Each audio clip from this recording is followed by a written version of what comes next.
ಎಲ್ರಿಗೂ ನಮಸ್ಕಾರ. ಮಳೆಗಾಲ ಸ್ಟಾರ್ಟ್ ಆಗಿದೆ, ಎಲ್ಲ ಕಡೆ ಮಳೆ ಸುರಿತಾ ಇದೆ.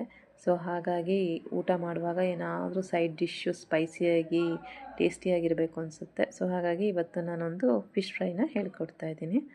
ನಾನಿಲ್ಲಿ 1.5 kg ಕೆಂಪು ಪಾಂಫ್ರೆಟ್ ಮೀನು ಬರುತ್ತಲ್ವ, ಅದನ್ನು ತೊಗೊಂಡಿದ್ದೀನಿ. ನೀಟಾಗಿ ವಾಶ್ ಮಾಡ್ಕೊಂಡು ಇಟ್ಕೊಂಡಿದ್ದೀನಿ. ಇದರಲ್ಲಿ ಕೆಂಪು ಮತ್ತು ಬಿಳಿ 2 ಥರದ್ದು ಬರುತ್ತೆ. ಸೊ ನಾನಿವತ್ತಿಲ್ಲಿ ಕೆಂಪು ಪಾಂಫ್ರೆಟ್ ಮೀನನ್ನ ತೊಗೊಂಡಿದ್ದೀನಿ. ಮೊದಲನೇದಾಗಿ ಇದಕ್ಕೆ ಮಸಾಲೆಯನ್ನು ರೆಡಿ ಮಾಡ್ಕೊಳ್ಳೋಣ. ಮೊದಲು ಇದಕ್ಕೆ ಖಾರ ಪುಡಿಯನ್ನು ಹಾಕ್ಕೊಳ್ತಾ ಇದ್ದೀನಿ.